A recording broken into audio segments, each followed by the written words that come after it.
You are? Greetings, I'm Sister Benji Uemana, and I'm originally from the island of Jamaica, an African diaspora. I am currently working with the youth in the schools, and as well I do a lot of community work for the young people.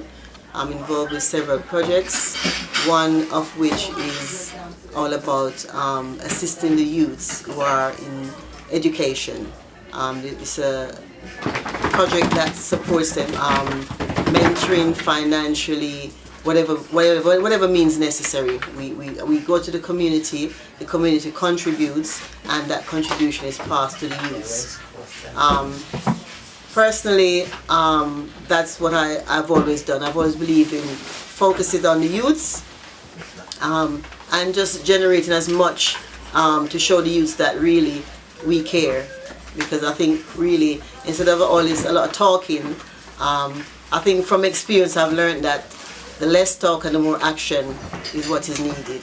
And so that's my motto. Okay, thank you very much. And I want to ask you, what do you think the role of the black woman in today's society is? The role of the African woman. Right. Let's be clear. If we look at our story from past, yes, we have to have the understanding of what has happened to us. Understanding brings overstanding. So if you don't actually know what has gone on before, you won't be able to deal with what you're supposed to deal with. Yeah? And in saying that, it's very important that we as the mothers of the nation, because that's what we call ourselves and that's what we are, you know, from the ancient history coming through, we are the mothers of creation.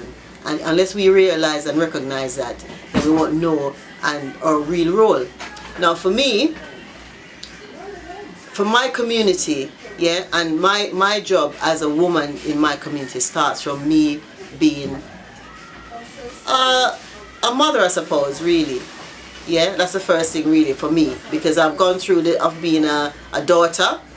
I've learned from my mother, my grandmother, and I've taken that experience and I have to be sure that I can pass that down to my children.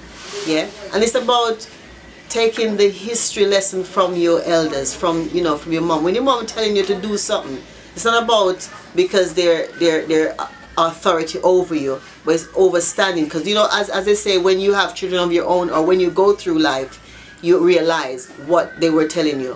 You know what I'm saying? It's like teaching you to do things, to wash your clothes. You know what I'm saying? We don't do that. No. We grew up, we had to know all little things. How to make, prepare the meal, why you wash the, how you peel the banana, how you peel the yam, how you do this, how you can make the little porridge, and basically survival tips really.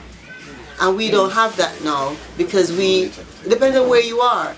Because having traveled, I mean, if you're in Africa, you might have that, you see the woman there, they control. They still control things. The women run the markets. They run the house. Really and truly, when I travel Africa and I see the man them sitting down most of the time and having big, debates and conversation. The woman them is out there. I see them doing everything. Them a run the house. Them a run the market out there. Them a organize this, organize that. Then I come here and I see my sisters. Why? What are they doing? You know what I'm saying? And you say to them, well, look. You have to really get to know your role and manifest that. Do what you have to do. But I suppose with the system and the society, people get caught up. And that's part of life. You will get caught up, no matter how strong you are, no matter the ideals you have. It happens. But really, the role, my view of the role for us women, us African women, is to have that understanding and to keep our children close to us and make sure that we instill those priorities in them so that they can use that to nurture and grow. Because if they don't have that, it's like you're sending them out there without arms. And really and truly, what we have to understand as women is that there is a battle out there, and it's all the time. It doesn't stop. you know. So when we are going to dance and enjoy ourselves and everything, they're out, you know, the system is out there, they're plotting, they've got their things tied up. You know, everything is organized already. And we have to recognize these things, you know, and furthermore, keep our family close to us, man, that's the key. You know, we have to. Definitely. If you had anything to say to the black family today in England, what would it be?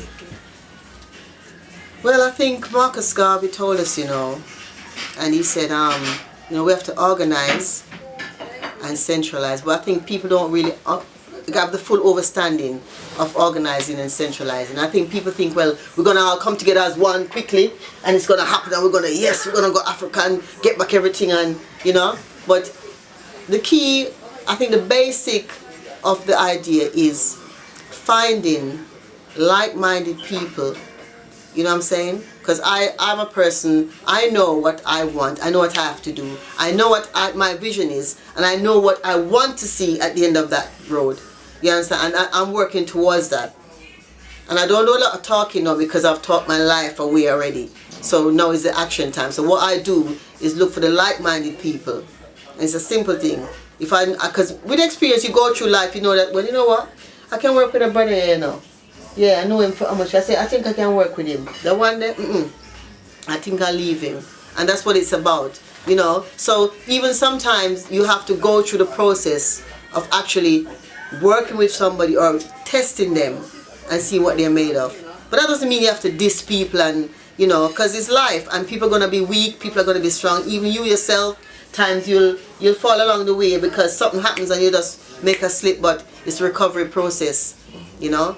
And once you have the people around you, whether it's in your family, because you have family members who you wouldn't even bother do business with because you know they're no use.